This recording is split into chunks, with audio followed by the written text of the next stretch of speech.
DMTV Info, votre chaîne d'information en temps réel. La politique, la santé, le sport, les faits de société, la musique, les rumeurs et bien plus encore. Vous découvrirez cela dans notre chaîne DMTV Info.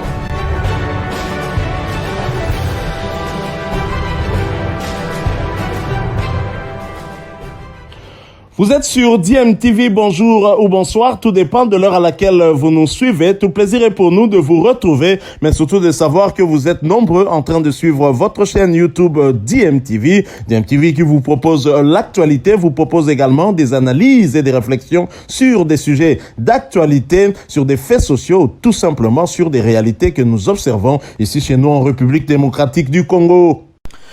Time is up, c'est donc l'heure de votre tour d'horizon, un tour d'horizon qui est un moment de partage, qui nous permet d'échanger avec vous sur l'actualité concernant certains de nos internationaux. Vous le savez, la République démocratique du Congo est en quête de renfort pour son équipe nationale en vue justement de cette dernière étape qui nous reste à franchir pour nous rendre au Qatar en 2022. Ce sera historique, une deuxième participation de la République démocratique du Congo pour une Coupe du Monde, mais ça passera par ce match de barrage, les deux, en tout cas cette double confrontation du mois de mars. Et il est vrai que d'ici quelques jours, il y aura tirage et nous connaîtrons notre adversaire. D'ores et déjà, nous savons qu'ils sont 5 qui sont probables adversaires de la RDC. Il y a le Nigeria, il y a le Sénégal, il y a le Maroc, il y a l'Algérie ainsi que la Tunisie. Mais dans l'entretemps, pour justement affûter les armes et préparer au mieux ces barrages, il y a déjà ce premier stage qui est organisé par le staff technique en ce moment même au niveau du Caire et qui sera assorti de 2 rencontres amicales, dont le premier c'est déjà pour demain mercredi 5 janvier face à Pyramide FC, un club égyptien qui avait d'ailleurs éliminé l'équipe de Maniema Maïnio dans le tour des barrages de la Coupe de la Confédération africaine. Il y aura également ce deuxième match contre l'Égypte de Mohamed Salah qui était déjà dans l'avion, qui doit probablement être déjà sur place au Caire, et donc Jürgen Klopp n'aura pas réussi à arrêter Mohamed Salah, ce dernier déjà dans l'avion pour affronter la République démocratique du Congo, bien entendu dans le cadre de la préparation de la Coupe d'Afrique des Nations pour l'Égypte, qui se retrouve dans le chapeau 2 avec la République démocratique du Congo, et donc qui connaîtra également son adversaire le 26 janvier prochain après tirage. Alors pour mettre toutes les chances de son côté, la RDC est en train d'essayer de convaincre certains binationaux de venir renforcer la tanière des léopards de la RDC, parmi lesquels on peut citer Van Bissaka, Badiachile, Mukele, Nkunku ou encore Pierre Kaloulou. La République démocratique du Congo, à travers la Fédération congolaise de football association FECOFA, tente de convaincre 5 binationaux à rejoindre les léopards en vue de 2 dernières rencontres des éliminatoires du mondial Qatar 2022, annonce des sources proches de l'organe fêtière du football congolais.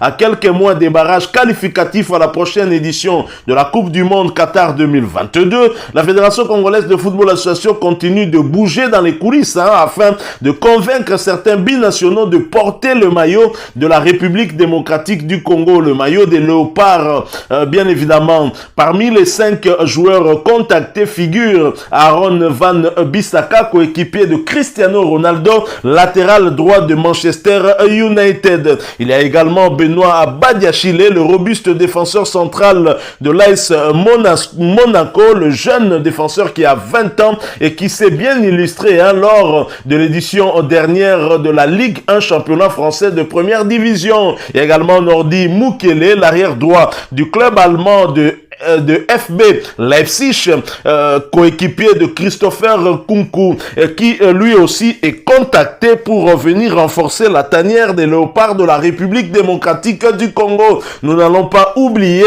Pierre Kaloulou, le latéral de l'AC Milan, latéral volant. Il est polyvalent, lui qui est aussi le jeune frère d'Aldo Kaloulou, actuellement sociétaire de Sochaux, et Gédéon Kaloulou, qui a déjà porté le maillot de la République démocratique du Congo. Rappelez-vous, hein, lors de ces 2 stages qui s'étaient joués d'abord au Maroc, ensuite en Tunisie, Gédéon Kaloulou était bien présent et il avait presté, Hector Cooper le connaît, mais maintenant les yeux de la Fédération congolaise de football association est aussi braqué sur son jeune frère Pierre Kaloulou. Alors les 5 pions cités pourraient apporter des grands changements dans l'ossature du 11 national et permettre ainsi aux techniciens argentins très expérimentés, Hector Raoul Cooper, d'avoir les chances de se qualifier au prochain mondial. Hector Raoul Cooper est bien évidemment conscient des faiblesses de son équipe.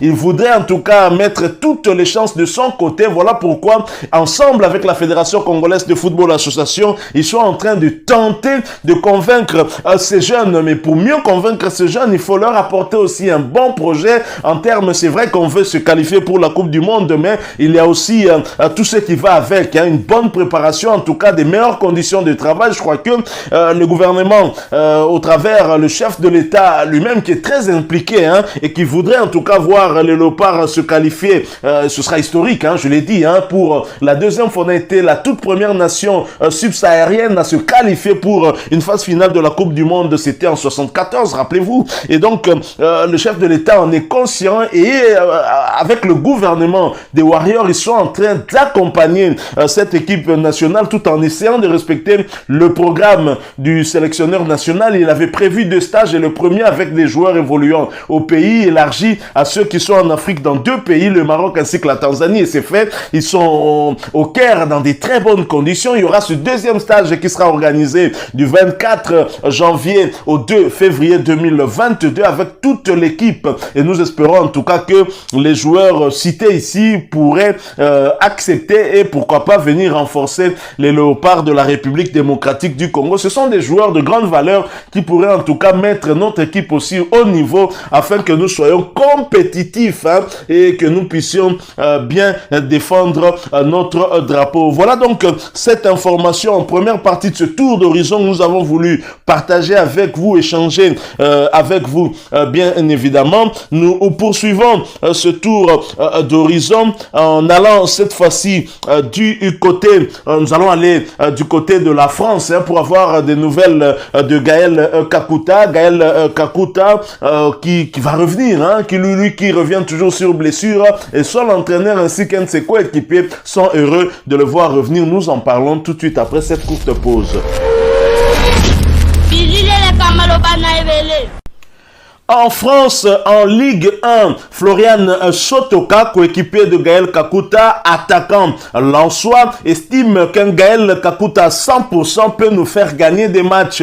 Je trouve que c'est pas un compliment, en tout cas c'est le fruit du travail du meneur de jeu du Racing Club de Lens et des Léopards de la République démocratique du Congo. Lors de la première partie de saison, Gaël Kakuta n'a pas pu donner le maximum de son potentiel au collectif du Racing Club de Lens. La faute à quelques blessures qui ont gâché sa fin d'année. Désormais, de nouveau opérationnel, le meneur de jeu va pouvoir apporter sa vision de jeu et permettre au Racing Club de Lens de retrouver un schéma tactique en 3-4-1-2 qui avait si bien fonctionné l'année dernière et lors des premiers matchs de la saison actuelle. Florian Sotoka se satisfait du retour programmé du numéro 10 lensois au premier plan. Gaël Kakuta est un élément très important pour nous. L'an dernier, il a fait une superbe saison comme toute l'équipe. On a besoin de lui. On est très souvent, on est très content de le récupérer car c'est un meneur d'hommes. Il a une qualité et justesse technique qui nous a manqué lors des derniers matchs. Il est très content de retrouver le terrain, bien évidemment. Il s'est bien senti cette semaine. Un Gaël à 100% peut nous faire gagner des matchs. On est très heureux de l'avoir parmi nous et il va nous apporter ce petit plus qui peut nous faire du bien. Voilà donc, hein, là c'est Florian Sotoka qui s'est exprimé, hein. C'était en tout cas entre Lensois et cette information, nous la tirons en tout cas du site du club, hein, du Racing Club de Lens. Il n'y a pas que Florian Sotoka, coéquipier de Gaël Kakuta et attaquant du Racing Club de Lens, qui, mieux que lui, peut regretter l'absence de Gaël Kakuta, un meneur de jeu qui vous distille plusieurs passes décisives et qui vous met dans des bonnes conditions pour inscrire des buts, ainsi permettre à son équipe de gagner. On ne peut qu'être content de le voir revenir. On espère qu'en tout cas que Gaël Kakuta qui revient ne va plus être touché par une blessure et qu'il va ainsi rester en forme. Et ceci sera aussi pour le bonheur de l'équipe nationale de la RDC qui compte sur lui. Il est vrai que Gaël Kakuta très en forme peut non seulement faire gagner des matchs au Racing Club de Lens, mais beaucoup plus encore à l'équipe nationale. Et c'est cela notre intérêt, bien évidemment, en tant que Congolais de la République démocratique du Congo. Alors, je l'ai dit, il n'y a pas que Florian Sotoka qui s'est exprimé, il y a également son entraîneur Frank Hayes qui a aussi parlé. Le retour de Gaël Kakuta ainsi que celui de Wesley Saïd est celui programmé un peu plus tard dans le mois des Verts, lui permettant en tout cas de sortir un peu un plus large éventail de choix. C'est vrai que pour Frank Hayes, ça n'a pas été facile de perdre certains éléments. Ça a un tout petit peu rétréci son champ de jeu, ses possibilités pour pouvoir justement faire face à certaines situations à laquelle l'équipe était confrontée durant la saison. Alors l'entraîneur s'exprime en disant: tous les entraîneurs préfèrent avoir toutes leurs solutions sur le terrain ou sur le banc. Pendant la coupure, j'ai étudié quelques statistiques sur les temps de jeu comparés aux autres clubs de Ligue 1 et sur un ou deux postes, j'ai dû utiliser des joueurs un peu plus que je l'aurais souhaité pour conserver de la fraîcheur. C'est peut-être une des raisons où sur certains matchs on s'est un peu essoufflé. On le voit dans les stats. On fait partie des clubs où le noyau dur a peu évolué. Cela peut expliquer un peu de fatigue de ces derniers temps. Voilà donc l'entraîneur du Racing Club de Lens qui s'est aussi exprimé. Et bien évidemment, ceci nous réconforte aussi, sachant que Gaël Kakuta est de retour après ces quelques pépins physiques et nous espérons qu'il ne sera plus touché. Il faut dire aussi que dans son rôle de meneur de jeu, il est trop souvent confronté à des médiateurs, des milieux défensifs et des défenseurs et qui, ma foi, parfois en tout cas, sont très très durs. Et ceci fait en sorte que parfois il puisse se blesser. Donc voilà, nous allons donc continuer à suivre l'international congolais Gaël Kakuta qui revient pour le bonheur de son club, le Racing Club de Lens, mais également pour le bonheur de l'équipe nationale qui peut compter sur lui au mois de mars prochain lors de cette double confrontation dans le cadre des barrages des éliminatoires de la Coupe du Monde Qatar 2022. Voilà ce que nous avons prévu pour vous et nous avons voulu partager avec vous aujourd'hui. Si vous l'avez aimé, laissez-nous un maximum de j'aime. Merci de partager avec nous aussi votre point de vue en nous le laissant à travers un commentaire. Vous êtes nouveau ou ancien et que vous ne vous êtes pas encore abonné sur cette chaîne, n'hésitez pas, abonnez-vous et n'oubliez pas d'activer la petite cloche de notification et pour cela, cliquez tout simplement sur celle que vous verrez apparaître dès que vous serez abonné parce qu'elle va vous permettre de ne plus rien manquer des prochaines vidéos que nous allons vous proposer. Encore une fois, merci à vous. Nous espérons vous retrouver bientôt avec un autre sujet d'actualité. En attendant, portez-vous bien et DMTV vous dit au revoir.